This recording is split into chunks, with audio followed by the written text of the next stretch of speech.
has teachable moments on every page. Buy The Velocity of Information, Human Thinking During Chaotic Times. Available from your favorite bookstore or online retailer.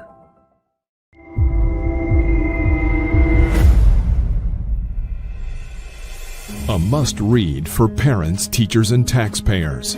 Dr. David Perrodin has written the most honest book about the $3 billion school safety industrial complex. Attorney James Sibley proclaims, a brave demonstration of speaking truth to power. School of Errors rips the lid off the billion-dollar school safety industry. Using real-world examples of successful responses in desperate situations, David contrasts the expensive window dressings pitched to panic parents with the inexpensive and effective approaches proven to actually work.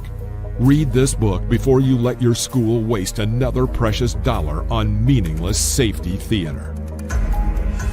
Buy the international bestseller School of Errors, Rethinking School Safety in America, now at Barnes & Noble or Amazon. Hey everybody, this is your good friend Dr. David P. Perrodin from down here in the historic and recently renovated North Star Recording Studios. So I do have the headset on today. Want to do an audio check with this. Also need to double check my video. Noticed a little bit of lagginess in that during the last recording, but I hope everybody's doing well. It was 56 here today in southern Wisconsin.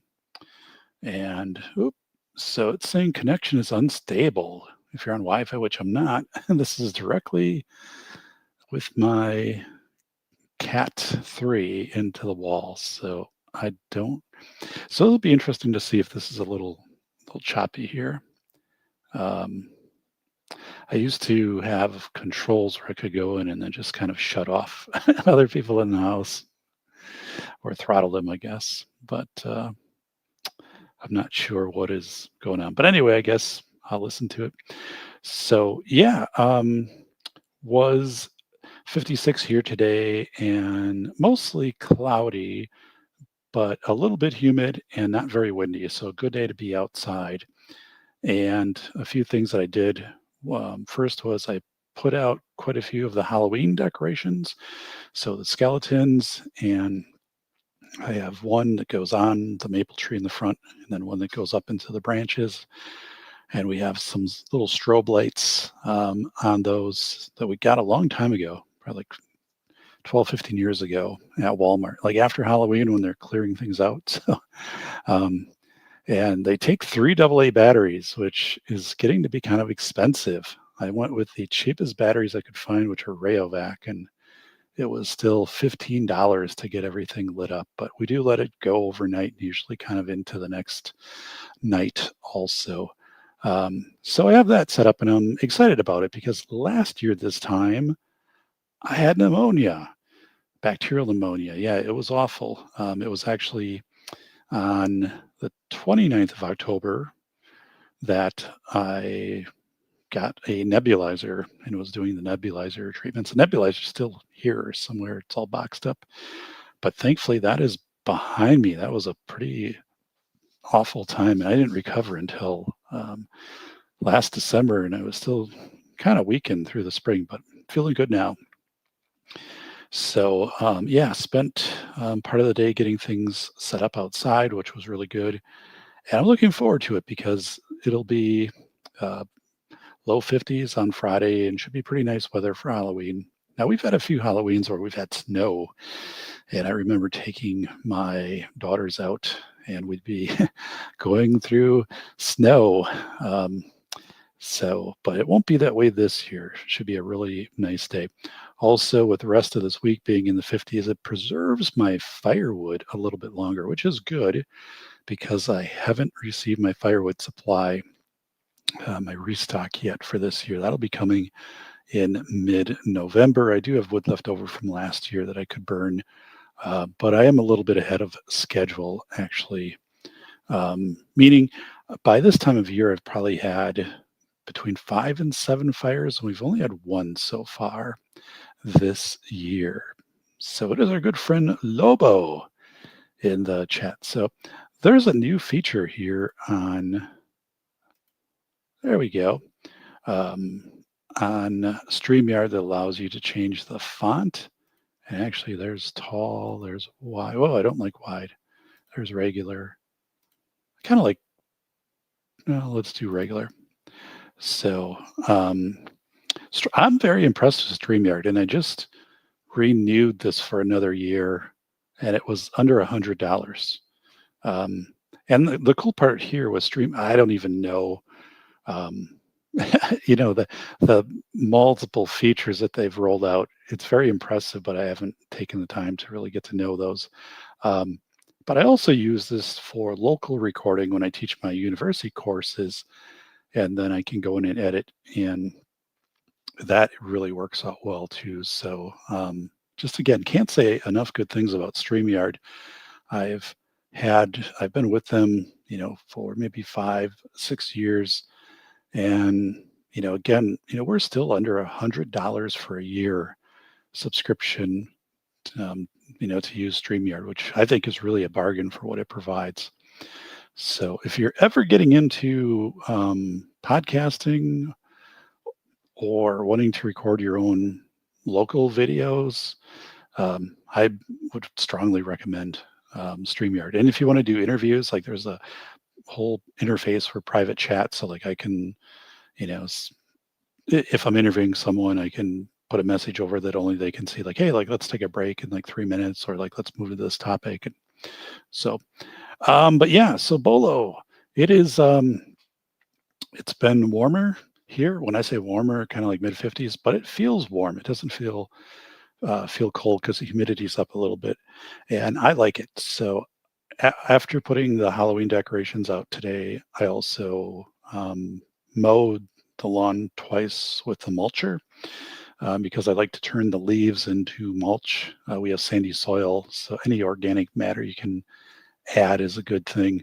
That turned out really well, although the leaves are continuing to fall. I have a birch and a large oak in the back. The birch has largely given up all its leaves. The oak still has about 80% of its leaves, but is dropping. And my maple in the front probably has 75% of its leaves yet. But as I say that, like they are falling down now. So I think next Thursday or Friday, I will kind of do the final rodeo for the leaves. In the front, my front yard isn't very big. I'll mow. I'll just continue to mow through that. And again, my maple isn't very big out front. When I get to the back, I'll use my leaf blower, and then I just work all of the leaves to the back of the property, which is about 100 feet away. And then once that's done, I have an opening now that I cut into the brush that is about 5 foot wide, and it goes back maybe like 8 foot, and it's kind of opens into this area I cleared out. And that's where I'll put all the leaves. I put them there in the past, but I didn't have it cleaned out as well. So now it should be easy.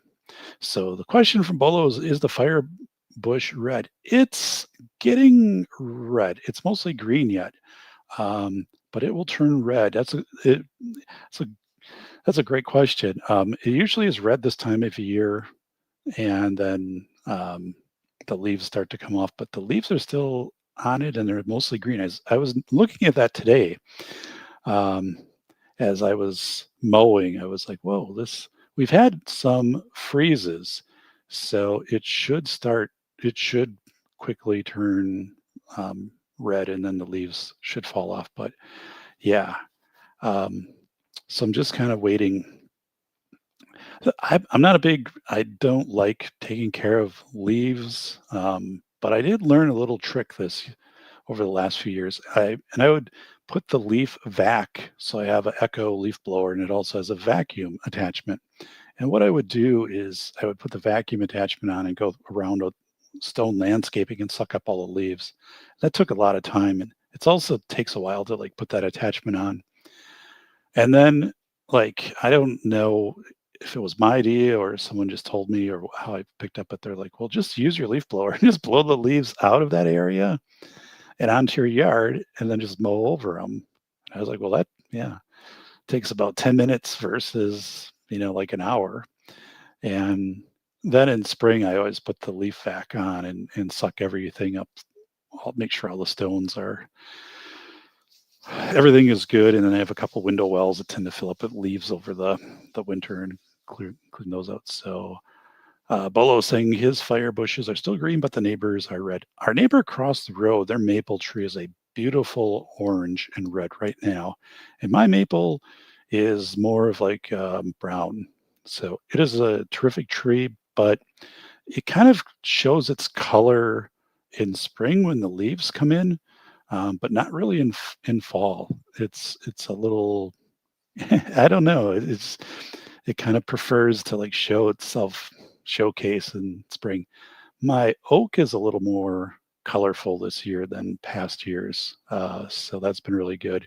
And of course, the birch, the leaves just turn to a bright yellow and drop off. So, but as long as the weather is good outside and things are dry, it's easy to take care of the leaves. So yeah, I'm looking forward to maybe next Thursday or Friday, kind of wrapping up the leaves for the year, and I'll probably also put out me. I don't know, maybe not put out my deer.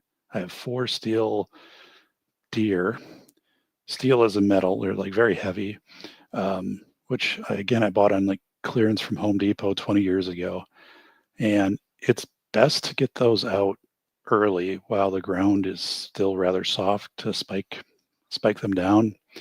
And then also, it just is no fun to put those outside. Well, first, if there's any snow, then that creates an issue. And if it's cold out, because that takes a while to stake those things down. So um, probably, yeah, next week, Friday or maybe next weekend, I'll put the deer outside and then they'll be in place. We won't do our decorating of the house with the Christmas lights until probably close to Thanksgiving, but getting the deer out there early. So those are not energy efficient deer. So I think each one, and I have so many extra white lights and the white um, wire that goes with it because the deer are white. The deer used to be mechanical, like the heads would move around and stuff like that. That doesn't work anymore, but just as stationary, like they look really good. Um, but I have to go through and the strands of lights, if they burn out, the best way to deal with that is just take a snips and just like cut those strands off, obviously not plugged in, and then, just kind of start over and add another strip. So, but I'm looking forward, you know, to that. So, and now that I did all the yard work today, I really won't do anything, probably until the weekend because Friday is Halloween. I'm not going to be out. I'll put our Halloween stuff out, but I'm not going to be kind of doing anything with the leaves on Halloween. But anyway, you know, so um, it is, yeah, it's been really nice. Yesterday, I took a walk about 8 miles. Again, there's a newer subdivision. Well, not a newer, it is new. It's a new subdivision. They're building homes and putting roads in it on my side of town, but for me, it's about a quarter mile away. But it's easy to walk to, very easy. Like I don't have to go past any busy streets or anything. And there's a really cool trail that is in this behind the subdivision, and it's marked and things like. But that trail will go for about 3 miles, and it goes out of town, and it's up near farmland and actually where the dog park is. What's bizarre is like I walked it yesterday and I've walked it several times, and like nobody else is out there like on any part of the trail. And I actually noticed, so it's a sandy, it's very sandy, and or just kind of dirt. It's wide. It's probably like 8 foot wide, but no pavement, really no stones or anything. Um, and I noticed that the footprints on the trail are only my footprints. So like when I'm walking, because I put put my shoe down and I'm like, well, that's my footprint from like 3 days ago. Like it's the same. There's a lot of deer prints out there and a lot of sandhill crane. I see a lot of red tail fox, turkeys, but I don't know. To me, it's just a gem because it's quiet. Again, you're right up against farmland. Literally, like the you go 3 foot over and you're into a cornfield.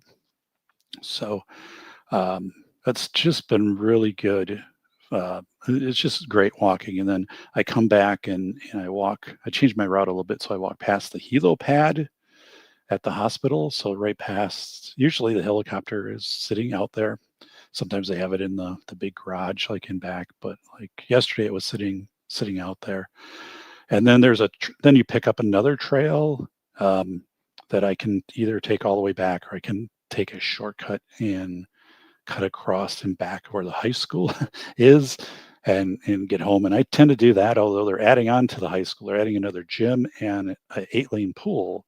So the area in back has a lot of construction and they've fenced it off. So I have to go way to the edge and kind of make my way through kind of like a brushy area, but that's all right. So talking about brush and things, I have been debating whether to get a chainsaw or not. Believe it or not, I don't have a chainsaw. So when I find wood, so let's say after a storm, people in our community are told to put your branches. They have to be under 6 inches diameter or under and less than 60 feet long. You put them out by the curb, and the city comes by and puts them in a truck or a chipper or something. Well, you know, I've noticed over the years, and we do typically get 3, 4 pretty robust storms here um, in summer, that we have a lot of oak and we have a lot of maple, so which make they're great to burn. So you don't want to burn like like pine or spruce or anything like that. But typically, like the town has a lot of oak and maple. It's older, old town. Um, so what I did is in my neighborhood, people were putting their branches out, and I would go by and kind of check out which ones might be good to cut up. And then for my fireplace insert, if I have, like a 5-inch round by 16-inch piece of wood and it's dry, put it downstairs and let it season. Um, a couple of those at the end of a night will prolong kind of slow burn because they're not split. And it's okay because the box is hot and there's um, so you still have glowing cinders in there, so it works really well. And one of the things like that, so I'll drag these things from the neighborhood to my house. So, and then I will set up um, 2 sawhorses, right? And then I will just be cutting them into lengths. But I do that with a wood saw, not a carpenter saw, but a limb saw. But it's a hand limb saw, so kind of like a big bow saw. So like that works, but it's a lot of labor. And so what I was thinking was I started to do some research online of battery powered small chainsaws. So when I say small, like an 8-inch, um, the chain, right? The exposed chain is 8 inch. Um, and I was like, if I had something like that, battery powered, I could probably cut. Well, I mean, during the summer, and taking my car, right, and kind of like, scoping things out. I was looking through the city ordinance too, and it doesn't seem like there's anything that prohibits you from doing that after a storm, if something is put out for collection, it didn't seem like there was anything that explicitly prohibits you from taking it from the premises if it was a tree. Um, I think there's like a best practice I was looking of like asking like the people that live there. Um, but so I guess in my neighborhood, like I just took the stuff because it was going to be picked up a day or two by the city anyway. So what does it matter? Um, I think the only thing is like, so I would bring the chainsaw to cut it into lengths that I could get into my car. I wouldn't do all the, like the finish work at the end of somebody's driveway, right? But um, my thought is I could probably get enough firewood, enough of these burners to give me 30, 35 nights where I could use them. So that would require maybe like 100 pieces of wood. So let's say 4 to 5 inches by like 16, 18 inches long, like 100 pieces. Um, which like this year, I probably got like 30 just from my neighborhood where I could walk to. Um, and there was more out there. Like I just got tired. I didn't want to do it anymore. Um, but if I did that and I had a battery operated chainsaw, um, I could knock down my firewood like order probably by a cord every year. And so I think like after a year, the chainsaw would pay for itself. And then just going forward, it would kind of be plus money. I mean, I would just be buying oil, chainsaw. Well, I mean, I'm not going to probably have to buy a lot of chainsaw oil. Um, but I was thinking about that. I'm like, I, and every once in a while, I mean, if you have a limb come down in your yard or something like that, it would be convenient to have that saw available to saw something up. It doesn't happen a lot. Like I said, I don't have a lot of trees here anymore. Um, but I don't know. I don't know what your thoughts are. So Lobo's saying is a cord-free chainsaw based on the brand of my battery collection. Yeah, I have Makita. I have DeWalt, I should say. I used to have Makita. But all of my DeWalt power, well, I mean, it's just really a drill, is 10 years old. I have two batteries and it's fine. I don't use the drill a lot. And I used it just recently, so I just have to let the battery sit out in the charger for a while. Whoa, here we have Poland Pro chainsaw. Yes, it was cheap. Used it for a bit and it was okay. Never purchased generic chainsaw. I actually enjoyed throwing it on the scrap metal pile. Buy name brand. Yeah. Well, that's a good thing. I was looking at a Milwaukee at Home Depot, and it had good reviews, kind of a recurring theme with the Milwaukee. And I'm going to try to do a little change here in the video setup. Well, maybe not. Or maybe so. Nope. Yeah.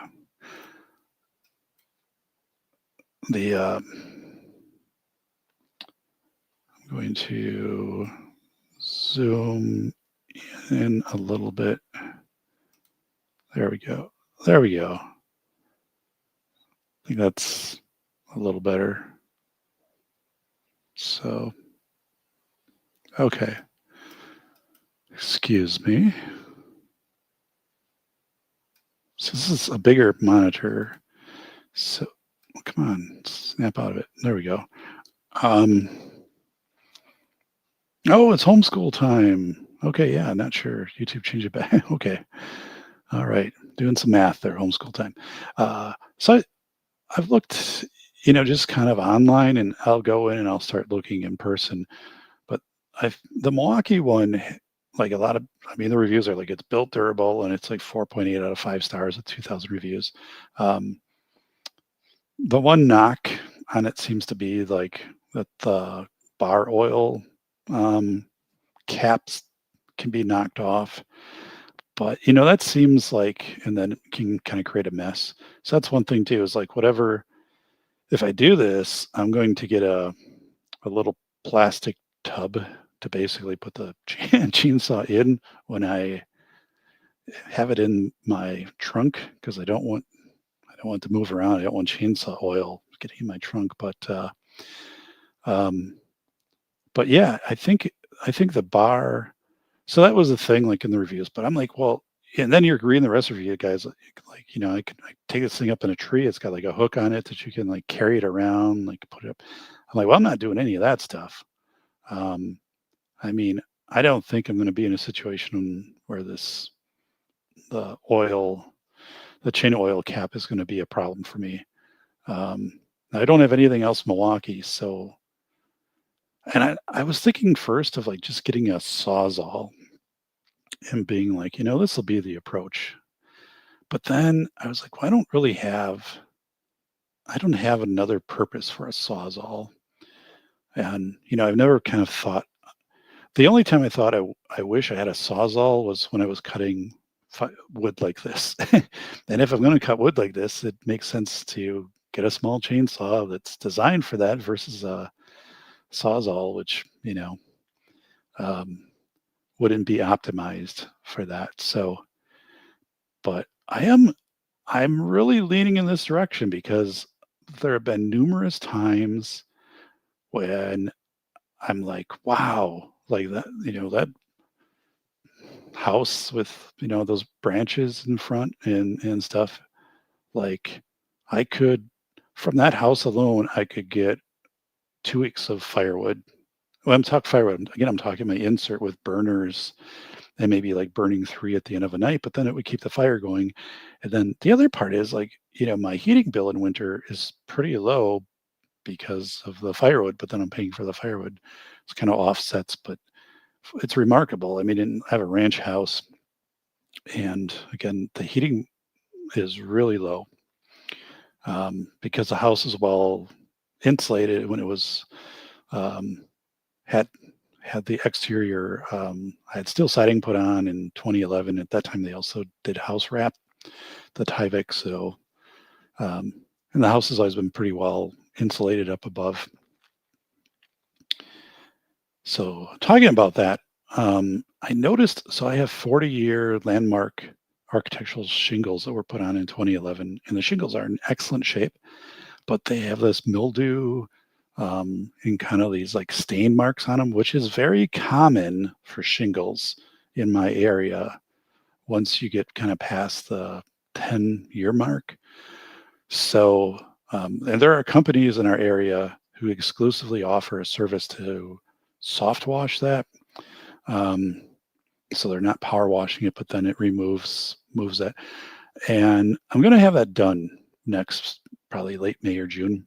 I already talked to the guy, and it's affordable, but it just looks bad from the road. I don't really mind the back too much, but it's very noticeable from the road. And their house is very nice, and the roof. I mean, it's also, I guess, extends the life of the roof. Again, the roof is in great shape, but I don't like seeing those marks. So I'm just going to have it professionally soft washed. And the guy's like, here's a whole bunch of places I've done and showing me like the before and after and what he uses and stuff. I'm like, yeah, it sounds good. And it's easy. I mean, it's a ranch house. I don't have any with a attached 2-car garage. Like it's easy to get on the roof and there's no weird architectural things that you have to deal with. Um, so, but yeah, that's I've kind of hit my breaking point as far as like, it just looks bad. Eventually there'll be a metal roof on here and hopefully that'll take care of things, but that's down the road. So I'm looking at chainsaws, and I think, you know, I'll look locally. Also, our small engines place where I've bought my string trimmer, mower, snowblower, all of that, um, to see what they have. But I am really aiming for something small. Um, so I'm not sure that they're going. I'll see what they have, but I would guess it's probably not their audience. They're more kind of on that commercial side, but I also want something that isn't a major investment if anything goes wrong with it. So I have to kind of balance that out, and how easy it is to find a chain for it and stuff like that. But the Milwaukee one has the chain tensioner attached right to the chainsaw, which I think is kind of a cool feature, and people note that too. Like, uh, so, but it is, again, it's one of those things where I'm like, I would use this. Like, I can go and count a lot of times when I would have used it. And so I think it is going to be a good investment. Um, so I'm kind of excited about that. So um, I don't know if anybody has anything like homeschool. If you want to add anything to look for in a small electric chainsaw, it's Vanessa Kitty. Hi, Vanessa Kitty. So hope things are going well with you. Um, I think my thought. It seems like battery won't be an issue because it's not like I'm going to be working for hours with it. Um, yeah, I'm looking for a mini chainsaw. I've started to check out kind of Milwaukee. I'm talking like an 8-inch, cutting area. Um, it is only, well, not only, but it's largely going to be used for after storms when people in my city is if you can put tree limbs by the curb and the city will dispose of them after a storm. They can't be larger than 6 inches in diameter or 60 feet long. But I'm thinking, whoa. And we also have we have a brush station that you can drop stuff off. And I was also kind of deliberating, like I could go there and probably, probably, between after a storm like Oak and Maple, like I could probably pull,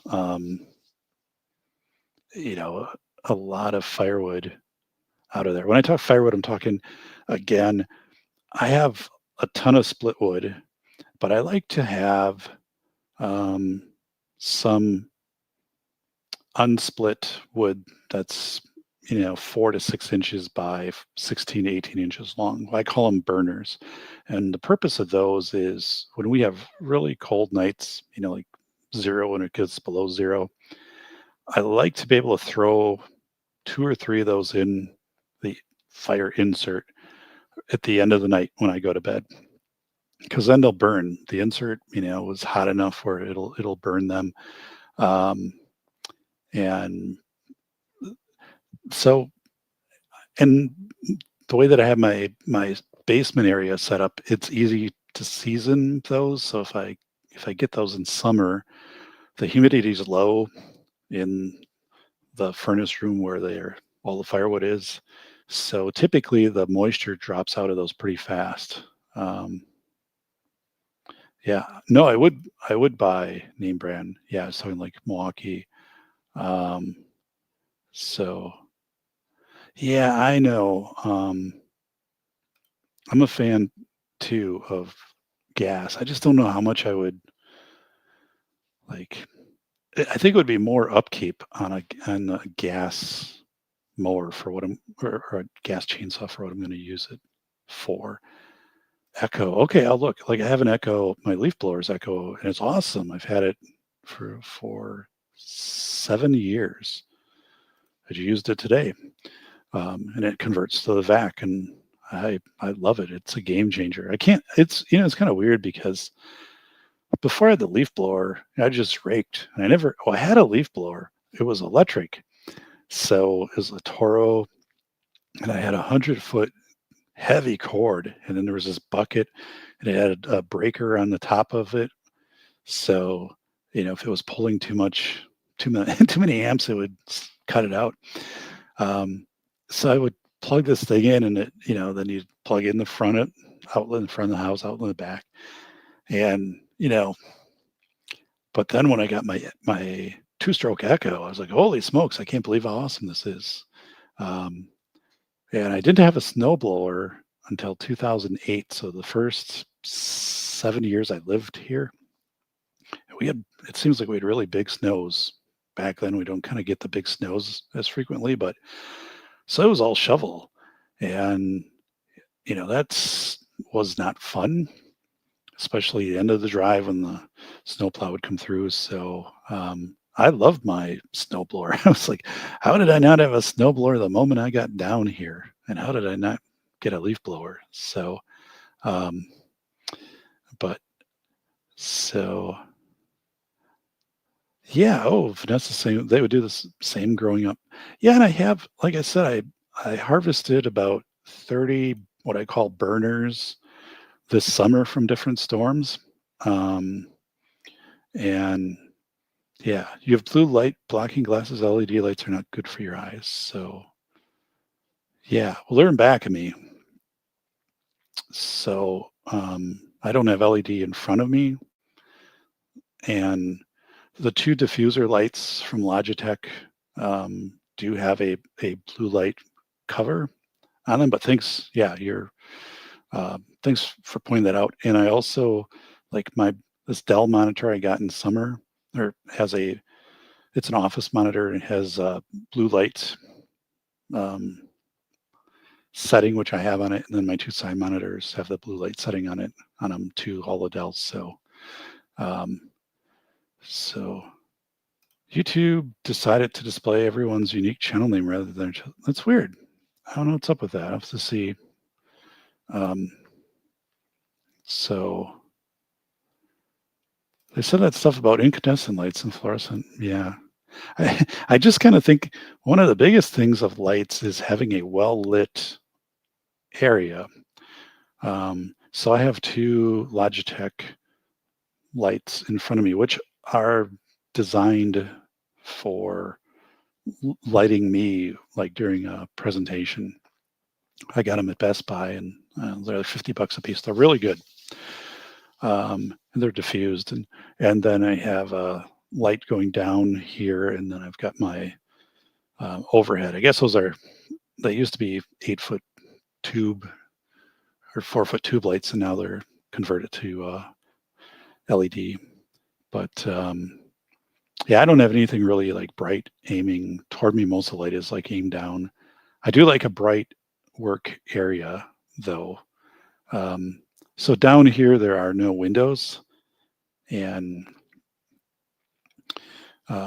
it can get to feel um, pretty closed in, if you don't have enough lights going. So I don't know who it was. Somebody was in the office. I like it, but they're like, you could put lights up and like shine on your stuff in the back. I'm like, well, I could, but this is pretty utilitarian down here, so I'm good. I wish I had a big architect light, with a huge arm. I'm not talking about anything you get like at Walmart. I'm talking about like something that you could is like goes up 3 foot and goes like over 3 foot and has a massive base, and you can like maneuver it everywhere. Because I think like in my work area, it would be really a cool feature to have, but I can't find anything like that. Um, yeah, it's like a really almost like an old school articulating arm light. Sometimes I'll check like there's the surplus. I live outside of Madison, Wisconsin, so it's like 40 minutes to get to Madison, and there are a lot of office surplus stores there, and they're big, like the size of a football field. Like you go inside and there's like the chairs and the desk, and those things, they have a lot of stuff because like people haven't returned to the office after the pandemic. So a lot of these places either go out of business or they downsize. So like you can get a really nice desk set up and chairs and stuff very cheap because there's no market for it. But I can't find lights like that. So yeah, Sawzall. I was contemplating that. So I think what I would do is if I went like with a Milwaukee chainsaw, I would want to make sure I could get a matching Sawzall, um, with a battery. So yeah, get the link, sure, on my list. So, all right, yeah, I always felt like good. setting up the sawhorses and cutting these, 6, 5, 6 inch branches, by like 12 foot that I drag down the road with me. Um, but again, like that's just a lot of work, and I'm not up for that. So, but I'm getting pretty excited here on the whole chainsaw thing because it's just seems like it's going to be a good idea. And I think the battery technology is far enough. Like I don't think I would ever get a battery snowblower, lawnmower, string trimmer, but like the saw, yeah, because I'm not going to use it much. So I could just charge the battery up and go for it. Um, I'm really loving my Echo string trimmer too, which I bought that 2 years ago. I had a Briggs and Stratton 4-stroke, and man, and that thing was a beast. As a weed boss, and they made those for I think 3 years. It was super heavy, and once it got going, um, you could cut down almost anything with that. Um, but the problem on that, and I had it like 20 years, and the engine seized, and the small engines place was able to fix it, but it just it it was just really ran rough toward the end because it had just worn out. But the problem on that 4-stroke Briggs and Stratton, from like 2002, was it if you moved tilted it, it wasn't getting oil in, up to the cylinder, right? So the sump would not, you'd have to, it was kind of counterintuitive the way they designed it because you're obviously going to be turning um, a string trimmer at times. And so there would be times like it would just overheat because it wasn't getting oil and I have to keep adding oil to it. So that's where my 2-stroke Echo, I was a little disappointed when I first got it, like maybe the first month because it didn't have the power of the Briggs and Stratton. But then like I figured out how to use it like more effectively. It's a ton lighter, so it's like just much easier to maneuver. Um, and then I think once it broke in, it kind of it got to its kind of full operating power. I kind of was reading that too, like you have to give it about 3 4 hours of use before really making a judgment. But I really like it now. It does everything you need to do, and I also switched up my trimmer line to a little better line, and that made a difference. I mean, I'm not doing anything crazy around here. It's mostly for edging driveway stuff, and then a little bit around trees and the brush and stuff in the back. So works fine. Um, so yeah, I do. I think that the chainsaw would be worth it. And then my other purchase that I want to do is to get a um, small generator. And because I do have that 100-foot like heavy gauge extension cord, um, if I had so I have our kitchen, and then we have sliding doors. You go out onto the porch outside, concrete slab. I mean, we have a screening porch, but the concrete. So if I had it out there, a generator, I could easily bring the cord up to where the refrigerator is. It literally would be 15 feet. And I could also then snake all the way to the basement to where the freezer is if necessary. Um, just in case we had a storm. Now these are kind of weird things because like I've lived here 23 23 years, 24 years, and I've never had the need for that. Um, so that's kind of something in the back of my mind of like, well, I haven't used it. I haven't had the need for a generator. Like the most time we've been without power is probably 8 hours. And that was this year right after a storm. And we didn't have to throw out any food or anything like that. But I was like, if I had something, because I keep cans of 4-stroke or four stroke True Fuel, TRUFUEL, synthetic fuel. And I use that for my snowblower so it doesn't gum up the carb. Works great. And then, of course, I have my two stroke 50-to-1, and I have that in cans. So I'm like, if I had um, a small generator that ran, off of one of those, I should be fine. But I'm really thinking about doing that. Look up Little Light, LED bendable work. Oh, I have quite a few LED bendable lights that work very well. Like when I did some plumbing stuff, worked great. Um, so so yeah, I've been thinking about getting a generator, and those would be only the two things that I would want it for. Would be my refrigerator and my freezer. Um, so we'll see. Again,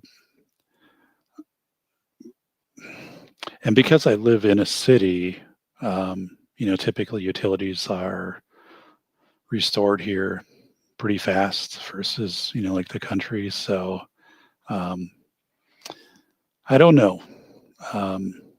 But the chainsaw is, I think, a definite.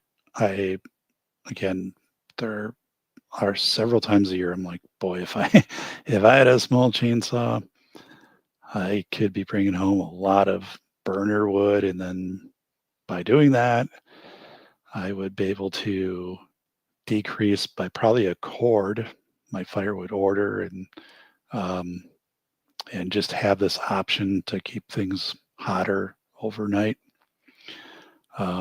And there's really no cost to that, right? So, because I mean, if I got a quart of chain oil, I mean, I'm going to use very little um, with a chainsaw like that. So, um, yeah, Nick August, and right, to get the chain sharpened. That was one thing saw in the Milwaukee chainsaw review. The small one is saying that the blade stays sharp for a long time. It's very hardened. So that's another thing too. And I know, right, like keep everything clean. Like don't be cutting if it's dirt, on the wood. So yeah, we harvest any free wood. I think, that's my strategy here. And it's been working for me um, really well. So yeah, it's that. And then in May or June, I want to make sure it's like warm enough when I have my roof soft washed, my shingles, because and it's weird to have this algae on the front. Again, it's not uncommon in this area to see that at all, but like there's sun on that area, like it faces west. And I only have my maple, which isn't very big out front. So like literally the most of the front is exposed to sunlight. So that kind of throws me of like why I'm getting that algae and kind of those dark stain areas. It's not a shingle defect because like most places around here have the same thing. Again, it's very common. But it's in actually the east side, which is where, obviously the sun comes up, and where I have trees back there, there's not that side of the roof doesn't look nearly as bad as the west side. But I checked it out, like again, shingles are great shape. They're 40-year landmark shingles that are into their 14th year. Never had a hailstorm with them or anything like that. So yeah, we had the top of the chimney repair this spring. Okay. I had Sylvanessa Kitty. 5 years ago, I had my chimney rebuilt from the roof up. It was starting the mortar, and there were some cracks in it. So the same company that installed, I don't know if they installed the chimney, they put the port flue in back in the 90s here. They're in the town over. And they put in my fireplace insert. They came over and quoted me, and they rebuilt the chimney. And the chimney matches the front. It's the same stone and bricks. So they just kind of took it all apart, cleaned it, and then like just rebuilt it. It looked great. So it was actually very affordable. I mean, it was funny how, you get like a quote 5 years ago, be like, well, this is like really not like today. I mean, but yeah. So the chimney was replaced. I mean, the house is in great shape. I have the steel siding, and from an exterior standpoint, in good shape here. So the next inside project would be to redo the kitchen and kind of like a complete gut and a redesign, and to do that. That's not anytime soon, but that would be like the next big project. I was kind of toying with the idea of getting like a epoxy finish in my garage, but then I'm like, again, like I've been here 23 years. It was I had to do some concrete work, which I've talked about in the past, in the garage. I did that myself, and it turned out great. Um, but I'm like, there isn't. It would be aesthetically, it would be kind of nice, but other than that, it's just a garage, and there's nothing that. It's not an entertainment area or anything like that, and we have the vehicles come in, and the salt and stuff like that. So I always make sure that if there's any area that's scaling out on the garage floor, that I address it. But it just doesn't seem like there's any sense in like putting an epoxy coating, and I'm not even sure like how well that would hold. But definitely the kitchen would be something I'd want to do. I've also kind of tried to figure out, like, if I was to take the front landscaping, which is really nice, but to try to like push it out a little bit, or to do like a landscape feature that might be in the yard a little further, what that might look like, I don't know. So that would be pretty cool. Let me show you a picture. I have to find it here, of the front of our house today. Is before I mowed, so the leaves are out there, and how I've got it decorated. Nothing over the top for Halloween. We have some people close by who've really done some awesome stuff. Let me see if I can bring up a picture of one of our neighbors, what they did. They're like 2 blocks away. I took some pictures of it because it was just awesome. So, dun, dun, dun, dun, dun. Hang on. I'm looking. Let me go up a little bit here. It'll be worth it if I can find it. Oh yeah, here it is. So I'll put the picture up. They've done more with this. I took this picture on October 2nd, and here we go. Okay, so let me do that.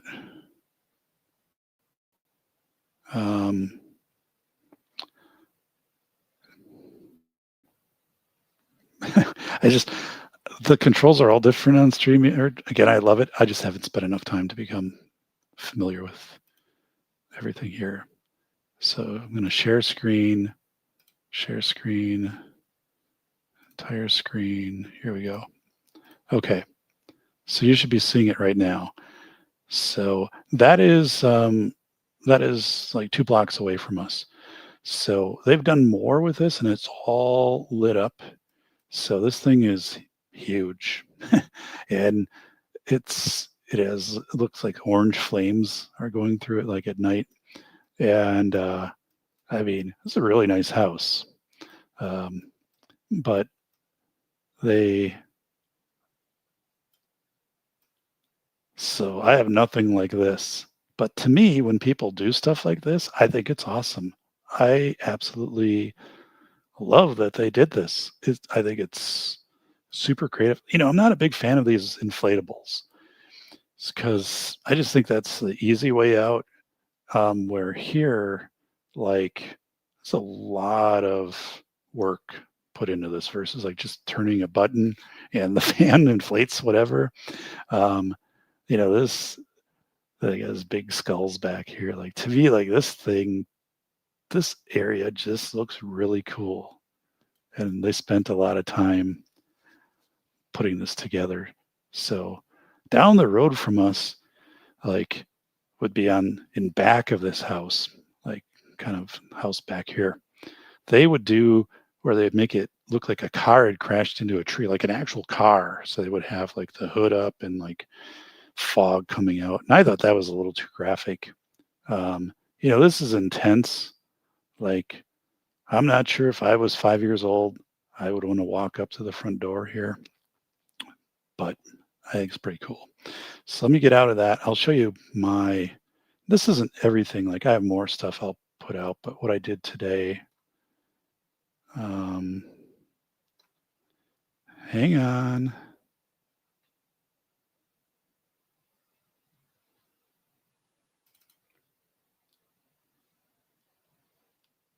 All right. So let me show you mine. Dun, da, da. So here's my spider, which I've had a long time. Then the skeletons, we have 4 of them. 2 are hanging there. And this thing is pretty cool because it's motion activated. So when you walk by, it says something to you and the eyes light up and the head moves out. We've had that a number of years. And then here we have one of the skeletons up in the tree, and then I have my little LED light that I'll turn on. So at night, like it lights up the ribs and the skull, and then this one is on the tree. And then we'll have little kind of like green strobe lights that'll be put down here in little skeleton skulls, little, they're plastic skulls. And so that's kind of a cool effect. And then there's a bloody leg that goes over here, and we have the fake blood, and then there's a body bag that'll go kind of in this area. My daughter's car is in the driveway now, so I can't do quite as much on that side. But here you can see the roof. Like when I was talking about the cleaning, and I want to get this removed. Like that's not rain. Like that is just basically like algae that discolors the roof. Again, that's a 40-year landmark architectural shingle that was put on in 2011. Shingles are in great shape. It's just this discoloration, and it happens mostly. Like this color shingle seems really susceptible to it in our area. So this will be treated and cleaned up in a soft wash early next summer. Like I said, it just gets to me because I mean I think our house looks nice, but that to me like just looks ugly, and I'm like enough. So I don't know if you agree, but I'm just like, so this faces due west. So the only tree is this maple, and this maple isn't very big because we, planted this 20 years ago. So this gets a lot of sunlight, but this faces due west. So I can't figure that out. North is over here, right? This is west. So yeah, that's what I was, I would initially think on the north side, you would be more susceptible to that. And I've never had anything like this on the siding. It's steel siding, and I clean it with the RV brush every year, but I've never had any discoloration, anything on the siding. But and shingles are just kind of prone to that too. Again, this is a pretty common issue. But anyway, I'm excited. Well, we will carve these pumpkins next few days. But I'm excited because last year I was in bed literally on Halloween. I had pneumonia, and that was just bizarre because I love Halloween. I love, um, So we have. It's not showing up in this picture, but we have the lights on the side. Then we have a set of three floodlights that are at the peak of the garage. So the whole driveway is lit up. So this is the house, right, where if you're trick or treating and you have your 3-year-old and you're like, go up by the house on your own and the parents standing at the end of the driveway, they'll do that because it's not that freaky. They don't like the other places where it's too scary. And it's also the house where the parents will say, stand up there so we can get your picture because we have so much light up above that the picture will turn out well. So we get that a lot. And some kids remember that as, oh, the foot. And then I'll put the garage door down, and then I'll bring it up about 3 inches and have a boombox inside. Yeah, boombox with a CD of ghost sounds. And then I used to have my rotating light that would plug into the cigarette lighter, the red light that would go like on top of the car. But in the new cars, like the cigarette lighters aren't live anymore. You could just plug it in the old days, and they was always live. So I do have like a red kind of flashing emergency battery operated light that I put back about 18 inches, and it flashes out from the bottoms, and it's a pretty cool effect. It's not quite as cool as the rotating light was, but again, Halloween is just like it's 3 hours, 4 to 7 of trick or treating. Then we have these lights here, which I have to replace these because the solar part is gone bad. They always do on these things. I don't know why. I really like these lights, but they still light up. But the polycarbonate stuff is like cracking out. There's like no restoring it at this point. But I've had them like 3 years, so I take them out in winter and put them inside. But I will put inside of here glow sticks. I have some orange glow sticks left over. I used to put them up in the tree, but now like they were the military grade glow sticks that glow for like 3 days. But I'll put one in here, and then we have a little ghost. There's a cord you can string from the tree over to there's a hook on the house that we use for Christmas lights, and the ghost will go from one side to the other, and I'll put a glow stick underneath the ghost because it has this little like shawl, so it'll glow. It's kind of a cool effect. Again, nothing that is too terrifying at all for the kids. But yeah, so come on, roof.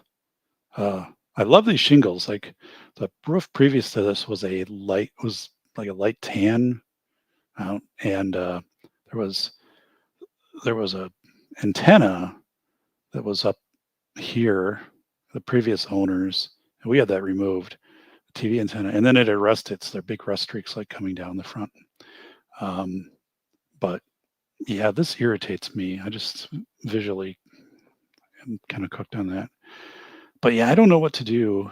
So I want to do something with landscaping that's more of a feature out here. I haven't figured it out.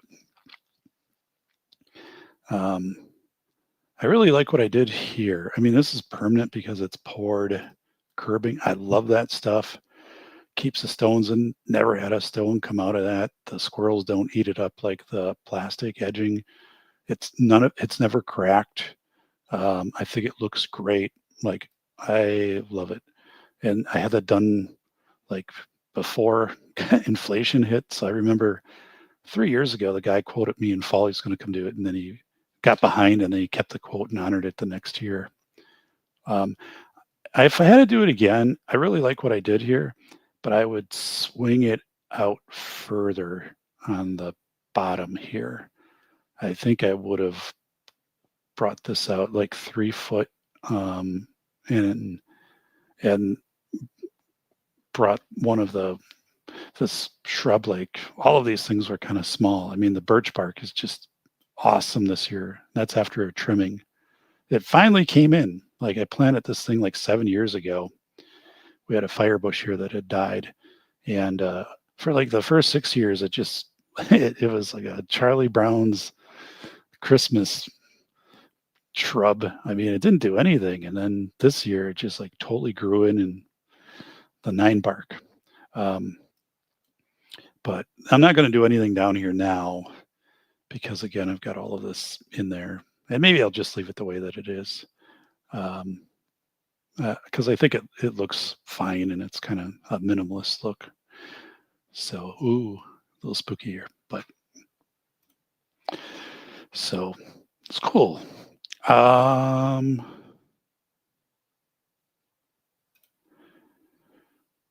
Boo to HOAs, yeah. I don't live in an HOA, so which is probably a good thing. Although, like, we had one neighbor across and one house down who had a pretty messy property. They moved away, thankfully.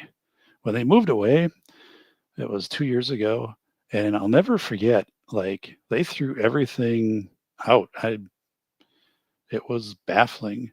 Um, Instead of moving kind of anything, they just had a huge dumpster. And I remember they were sitting on lawn chairs, and they had ordered a pizza. They're kind of like an odd group. When they got done with the pizza, they threw like the pizza boxes in the dumpster, and then they threw the lawn chairs in the dumpster. Now, I don't think these lawn chairs are like anything to try to rescue, but like they had a lot of stuff that was probably sellable that went right into the dumpster. It's really strange. So, yeah, this town passed years ago about yards and what you cannot have stored. Yeah, I think there's a thing here about like cars, although like I don't think that's enforced because I've seen neighborhoods where there have been many cars on the yard. So let me kind of keep up here.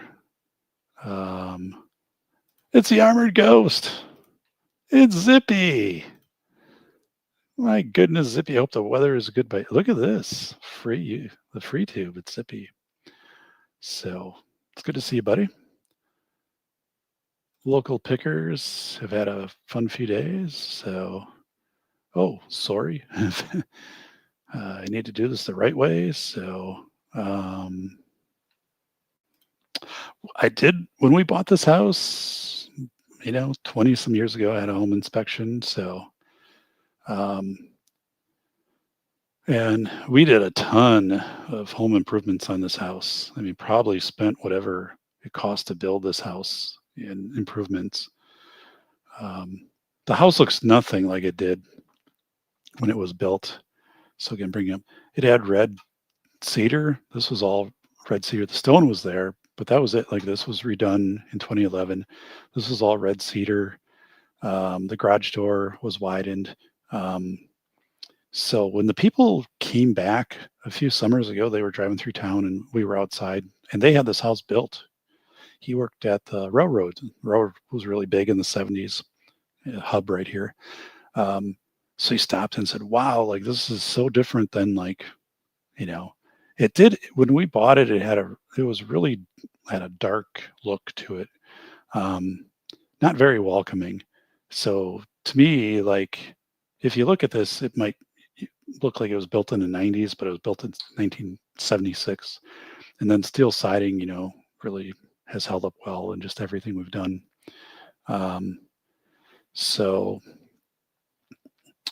But yeah, there haven't been any issues with the house, just, things that had to be updated. Thankfully, we're at the top of a hill, so we don't get water in the basement, sandy soil, so we don't have to deal with that stuff. No sump pump. Like the house I grew up in, I've shared those stories, and I'm just like, that was a deal breaker for me, a house with a sump pump. or like a house in a flood zone. I wasn't going for that. So I'm a little behind here, but Vanessa, I just closed out my rented storage unit, threw a bunch of stuff away and placed by the another driveway. Yeah, I've been going through my wardrobe and significantly trimmed things or thinned things down. Probably like 25% of my clothes will be in the garage sale next year, and it was just stuff I hadn't worn, and I don't have a real business attire anymore. I still have a few sport coats and a couple like two pairs of dress pants, but I mean, I mean, outside of like a funeral or a wedding, I mean, I because any consulting I do is right here, so I just need to have a dress shirt on and jeans. Um, so there's been no need. I haven't, I just don't. I haven't worn a tie in 5 years. Um, so yeah, I thinned down that a ton, and I have a down-filled cool KUHL jacket that I want to get from REI. So we have an REI not far from us, like 40 minutes away. And this thing looks really awesome because down here in winter, this is super cold. So, like, if I'm consulting, I'll wear a fleece over a dress shirt and it looks good. But I could get away with wearing that cool, I forget what let's see if I can bring it up here. I should have. You can give me your opinion on what you think. I think it's cool, but I'm not a fashion. Oh, I have it written down on a different app on my phone. Just get the name of it. Cool Firestorm. Okay, hang on. KUHL. There we go.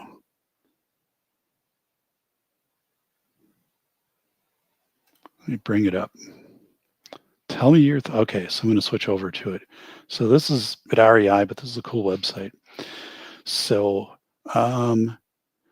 this is new. First of all, I have a lot of cool brand clothing and I like all of it.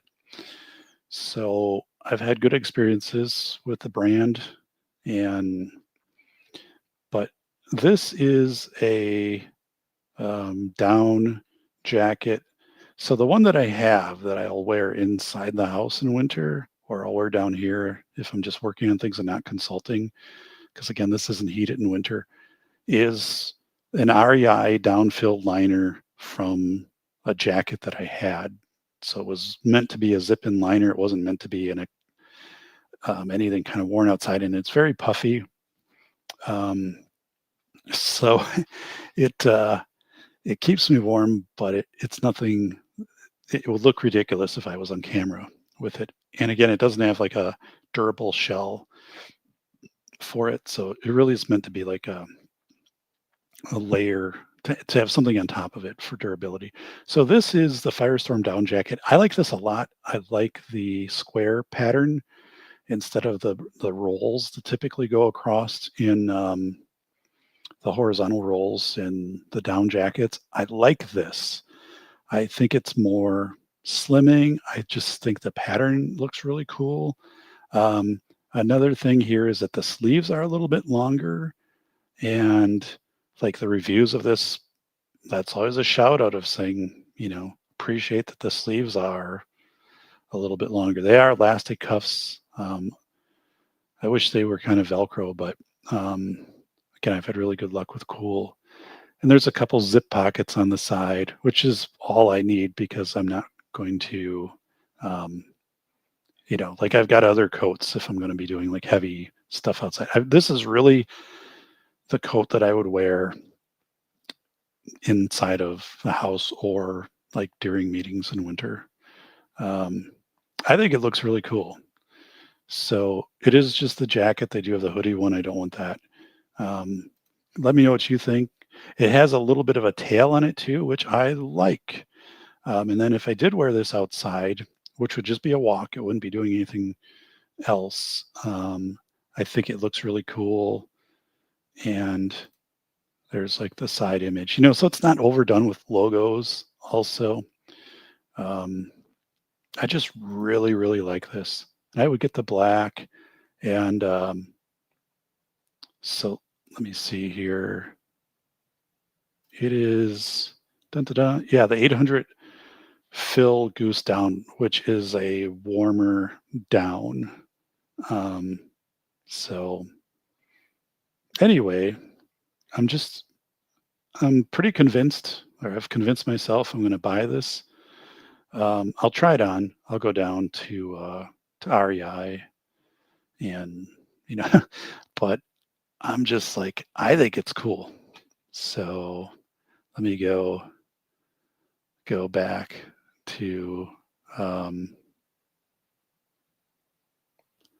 yeah, I don't think I've shown it to her.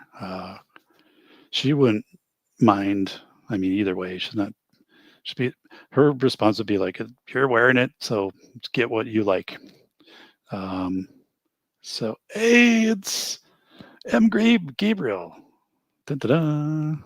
So, let me go. So, what do you guys think about this? I have a from the military surplus store in Janesville, Wisconsin. I bought kind of like a Desert Storm long sleeve jacket. It's not insulated though, but it's like a really heavy, durable cotton. And I wear that when I do yard work where I could be in the back with a brush and it could be pretty abrasive because that can take it.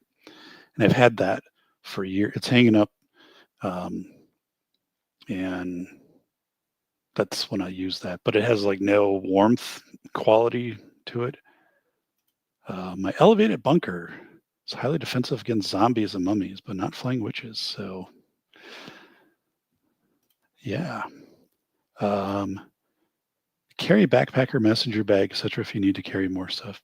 Yeah, and even when I do my 7-8 mile walks, like I don't take anything with me.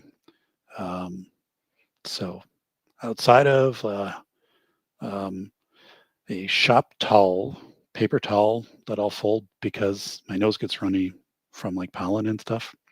So I was bringing that along, but I don't bring water or anything like that. I'm fine. I kind of know my limitations, and also if for some reason like I needed to like head back at any point on that, it would be easy to abbreviate that. I abhor short tops, too dang old to wear that stuff. So yeah, today I bought. So what do you guys think about this? I'm thinking of buying it. Obviously, I'll try it on first because they do have it at the REI store close to me. But it's cool. The brand is cool. I have a lot of cool clothing. Always have liked it. It fits me well. It's kind of a cut that works well for me. So that's also, I've had good brand quality with cool. So I have my Navy peacoat, my actual Navy peacoat, U.S. Navy issued, which is super warm in winter. I have to take it to the dry cleaner. And I've had that about close to 20 years. I wasn't in the Navy, but I bought it from an Army Navy store, and it's awesome. It's very heavy. I mean, it's all wool. It's just fraying a little bit on the top. I might have to have it professionally fixed. But when I wear it, and people always compliment me in winter.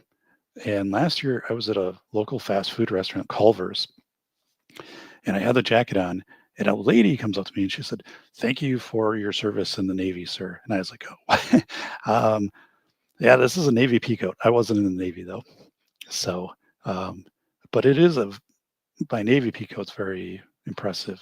And that's all you need. Like I've had that thing out and been outside in minus 20, minus 25, and you put the hood up on it and it's double breasted. You know, I could wear this underneath and be completely fine. I always wear wool socks too. Like that's another thing. Like in the last probably like 10 years, like I switched over to wool socks from cotton. I love wool socks and they barely wear. Like they're so durable. Um, to wear a toe out in a wool sock. I can't remember the last time I've done that.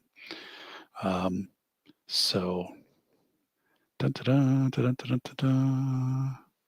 So, uh, hey, it's Ron Wayne. It's cool. Yeah. So I'm looking forward. Hopefully, when I try it on, like it has a good fit, and I'm as impressed with it as I am by the picture. But I think it's going to be pretty awesome. Um, so, da-da-da, it's the Kentucky Batman who takes this game up on Halloween. Like everybody stops over at Ron and Mrs. Wayne's house for the full-size candy bars just to meet Ron Wayne. Can you sign this thing? Handing him a magic marker. Sign my costume. So, sign my car. People show up. Got like a white sedan. Ron's like, "Are you sure?" They're like, "Yes." Put his name all over it with a marker. So, um, Vanessa saying, "My license plate is a special disabled vet plate for Connecticut. A diner near the sub base had the local morning breakfast group ask me, 'Who's a disabled vet?' I said myself, 'Oh, that's a funny story.'" Um, wow. So, yeah. So today I bought, I'll show you. I watch YouTube like a hawk for one specific type of sleeveless shirt that I wear in summer almost exclusively from like the end of May through like the middle of September, like virtually every day, unless I have something that's more formal to do. But um, so this is kind of a just by luck. So I have a number of these shirts, which are NFL team issued to the player sleeveless shirts, and I need to bring up the so hang on.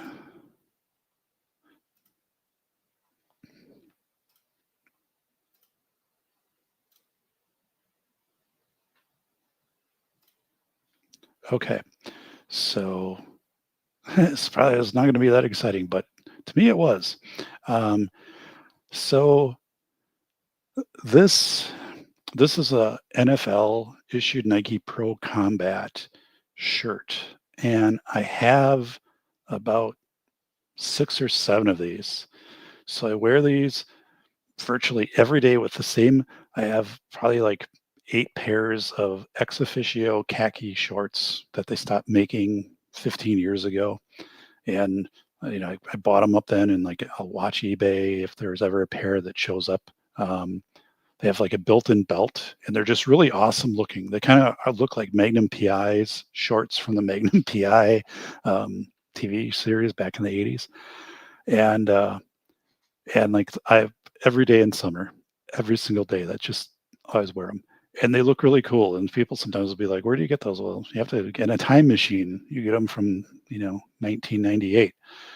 But this is Arizona Cardinals. So it popped up online. Like I was doing a search, and first of all, Nike Pro Combat was that Pro Combat series was made through like 2016, and then they stopped it. So now it's just like a Nike Pro. So I know exactly what I'm looking for, and I have a number of these from like the Houston Texans and Cleveland Browns, and their team issued to the players. So usually in the back here they'll have like a number that's ironed on, or the player's name. So like, you could be wearing like this had belonged in, training camp to the player who's made the Pro Bowl or whatever. But it's not the player thing. I don't want that. To me, these things are like indestructible, and they are awesome to wear because they just vent really well. You never build up any heat in these. They don't lose their shape. So it has to be Nike Pro Combat fitted. Again, they haven't made the Pro Combat since 2016, and it has to be this fitted.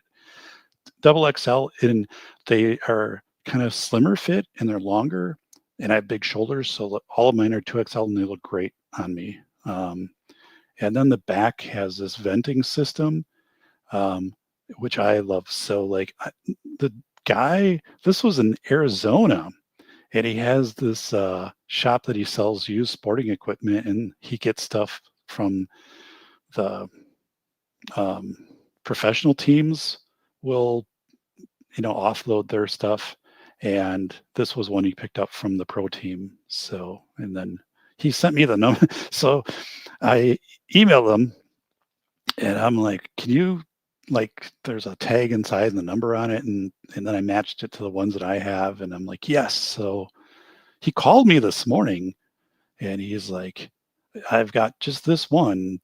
Really nice guy. Calvin is his name. And he's like, if you want it, I'll set it aside, and I'll give you like a number. And if you type that in, then it'll come up and put that in your box. I'm like, yep, I'll do it like right now. So he gave me this SKU number, and I typed it up, and this one popped up. But I didn't have gray. So, and this is all polyester, but you think it'd be hot in summer, but it's not. It's just it's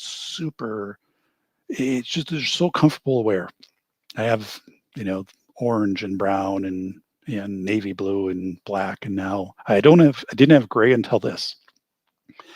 And I think gray goes really well with khakis, and I always wear gray tennis shoes, my Hokas. So I just think it's really like the missing piece. I know this is probably not very exciting, but for me it was, because like I will search periodically like eBay and Poshmark and Mercari for like an hour to see and usually you get lucky because they'll list it as a tank top instead of a sleeveless shirt, and it doesn't populate in as many searches.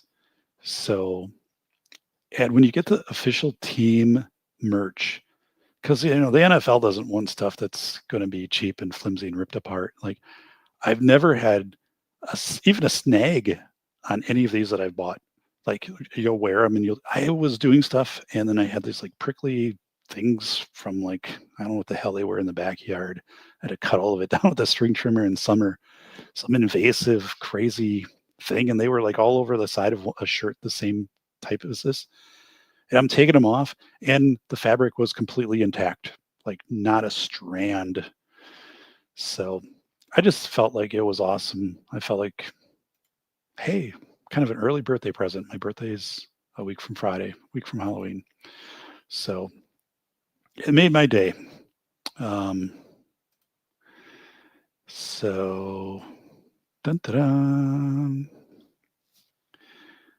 I don't think I have anything else up here. So, well, let me show you the area where I walk. Let me do that, because I've been talking about it. You're like, Dave. So this is so again, to kind of, homeschool. See you, buddy. Da, da, da. Thanks for stopping in. See you, homeschool.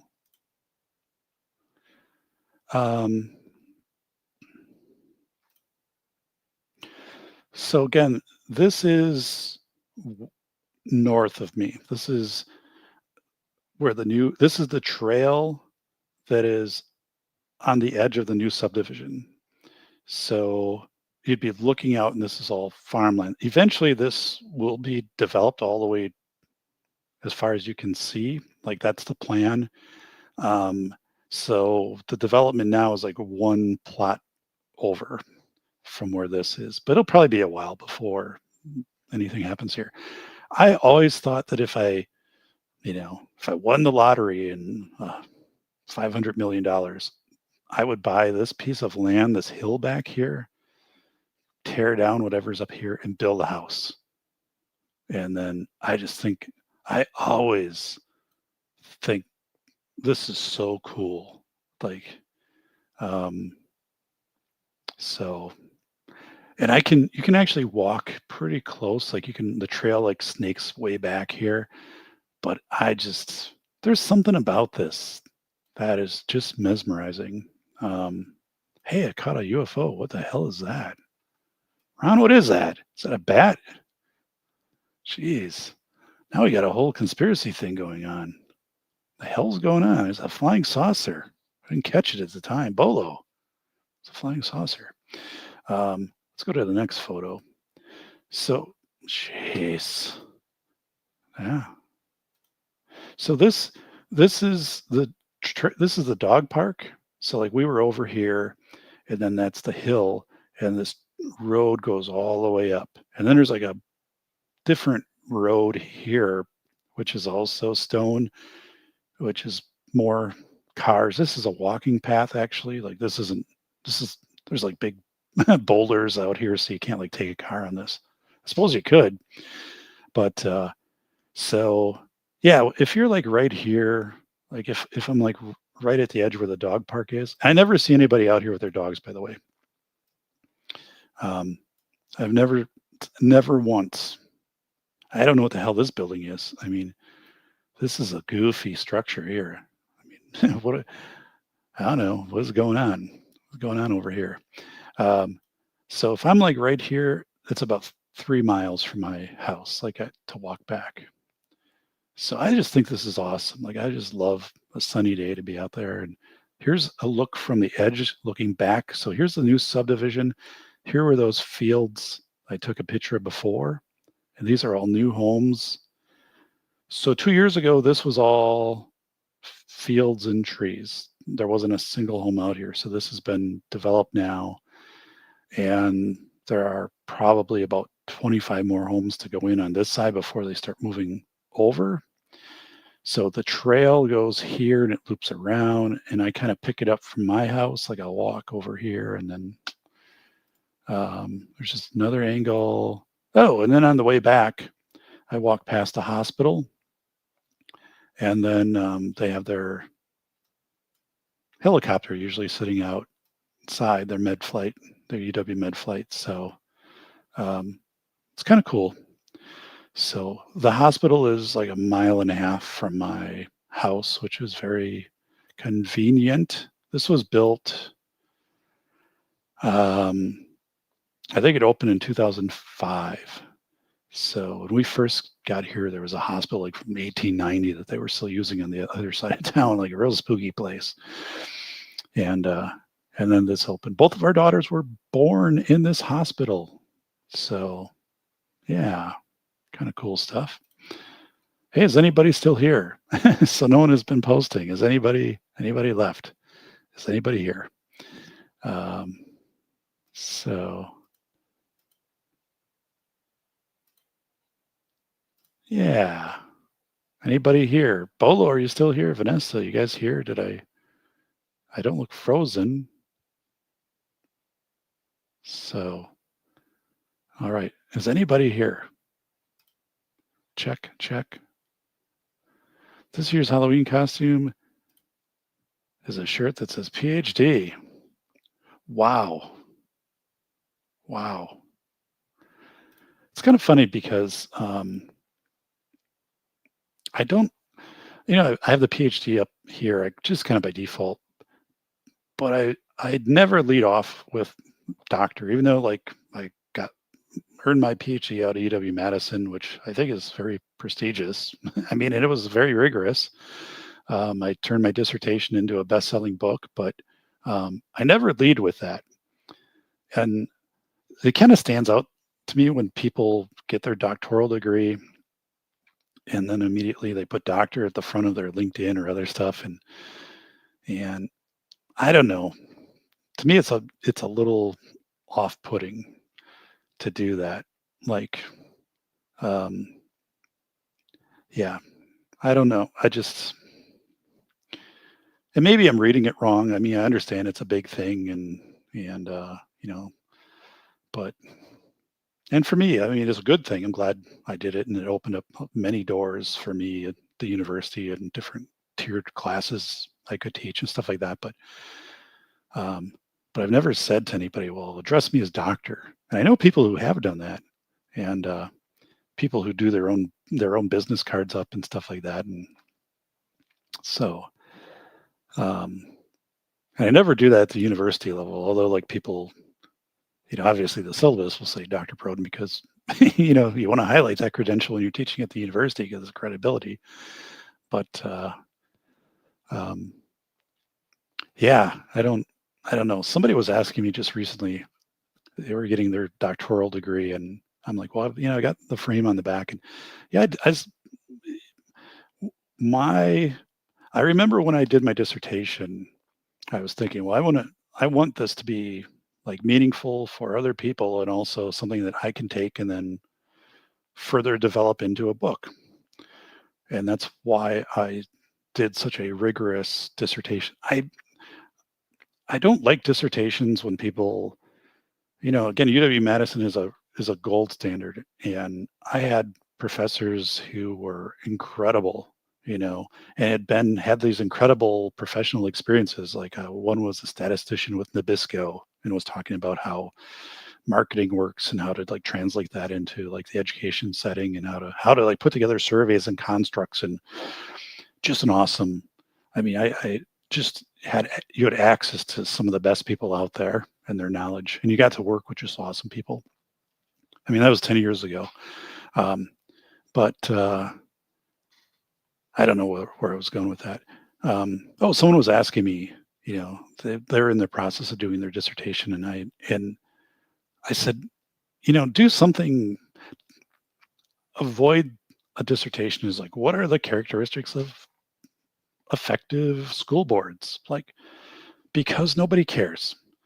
And what I mean by that is school boards are political.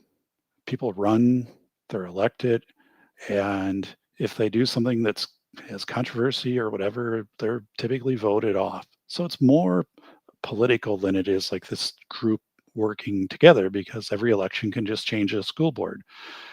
So um, I I'm not a fan of those things. So that's like when I did school safety in my dissertation, and I went out to rural schools and was interviewing principals and middle-sized schools and large schools and combining and all this stuff, how they do their different induction of students. Like that was really awesome, and going through the handbooks and stuff because you got to see and document and write about this. And again, I pull it forward into a best-selling book, which was interesting because like the university, I mean, they gave a shout out to it, but I kind of I think I was under the impression they might do a little more, have me come down and talk about it, and never did.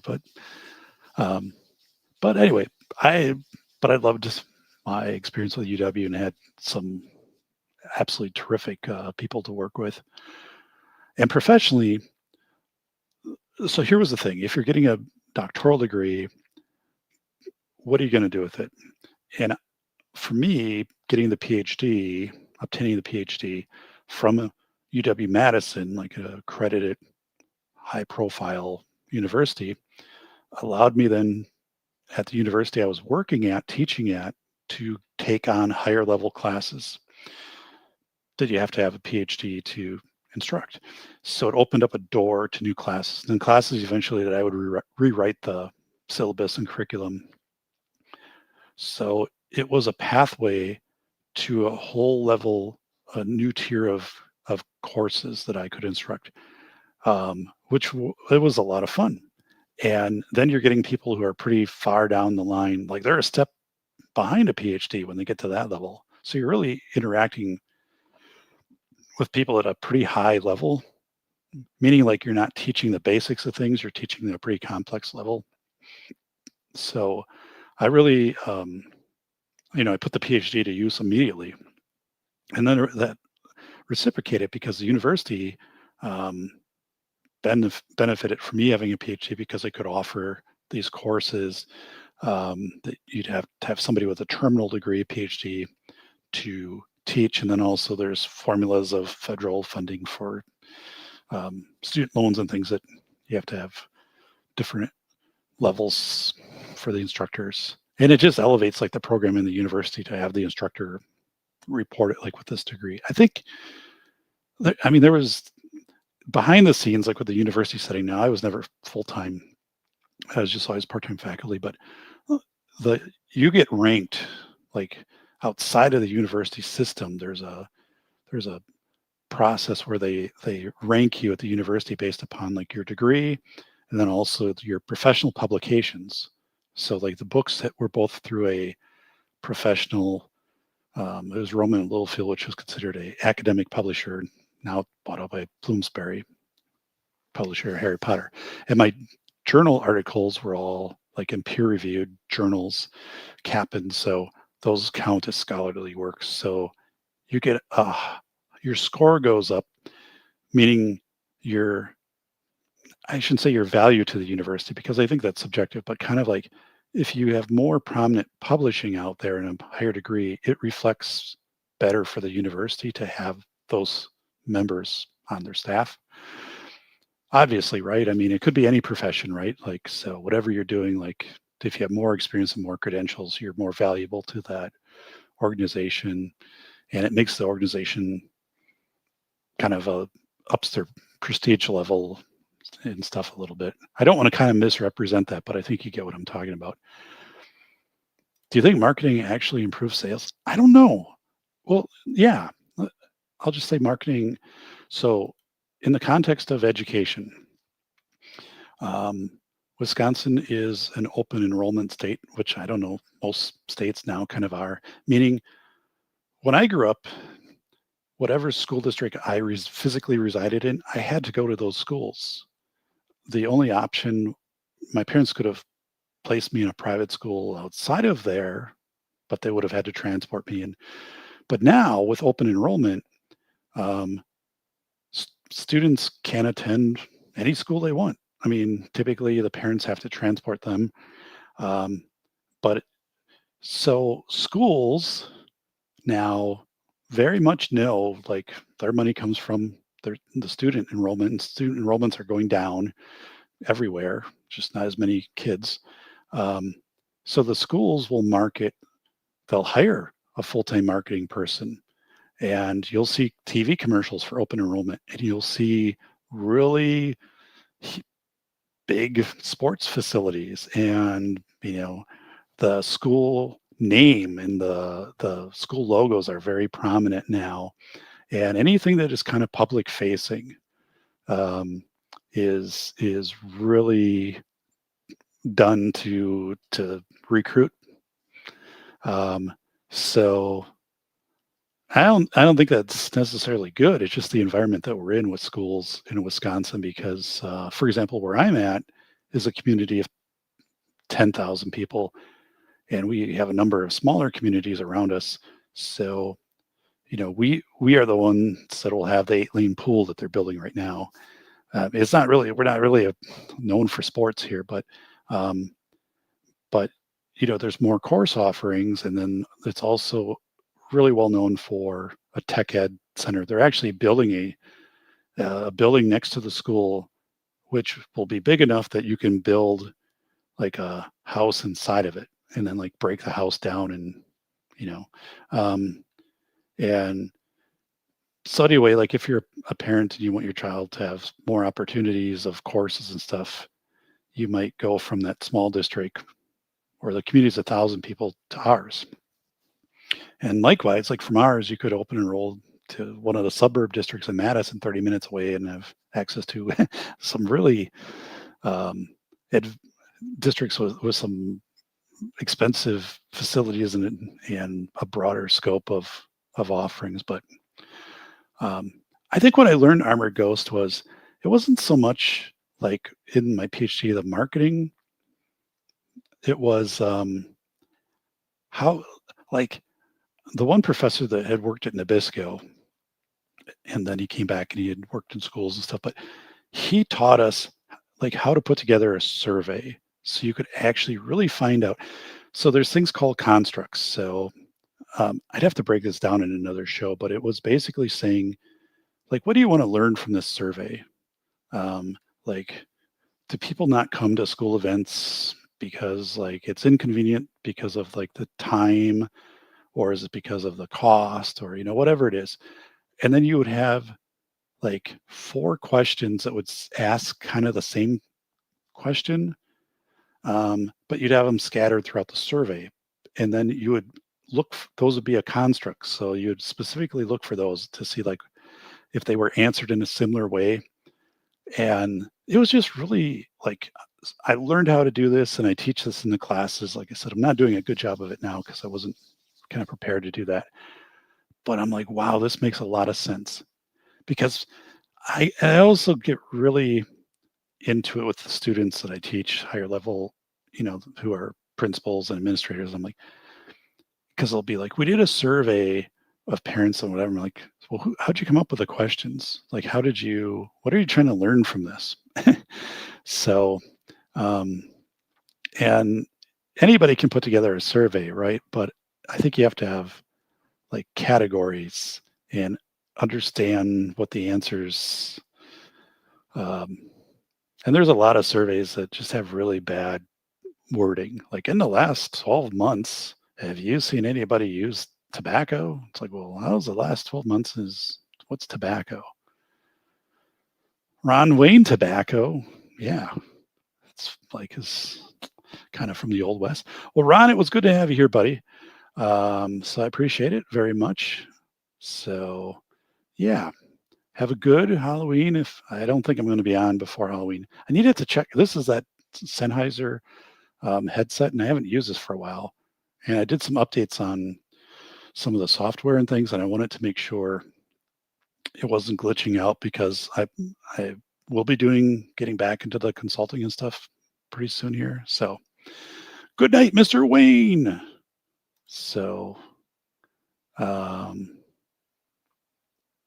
let me answer this question and then I'll wrap it up also because it's almost midnight here. Armor Ghost, do you think parents have long mistakenly thought schools do far more to develop their children than they truly do? I guess probably, yeah. Yeah, to be honest, I don't know if parents have a great idea of what schools are teaching. And I mean, for example, in Wisconsin, the grading system, it's no longer A through F. It's like there's one thing called extending or proficient or whatever, and I don't understand it. Like it's a weird vernacular that nobody understands, and I don't think there's nearly enough project-based stuff. I would love to see rubric-based. So basically you say, I need you to demonstrate like these 4 things of learning. And I don't care if you make it in a video, if you make a diorama, if you write a story about it, like, whatever. But you have to do like these 4 things. Like too much, it's funneled into like one thing. But to be honest, like I don't know what my high school daughter, I mean, she'll come home and talk about like I've got it extending her things, but like it's just removed. I don't really know. It's a good question. Well, guys, it is almost midnight. I appreciate your time here. It's been good. I've enjoyed this. Like I said, wanted to do a test here. So let me go over to media and let me do the outro here. So again, this is Ron Wayne who's left us, but this is Ron Wayne if you saw a ghost. Everybody, thank you very much. Have a terrific Halloween. Here we go. It's Ron Wayne if you saw a ghost.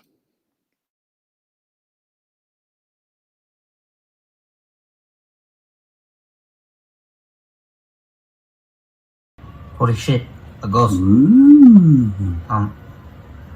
Do you mind moving out of the way? You're blocking the TV. Oh, shit. Sorry, man. It's okay. Thank you.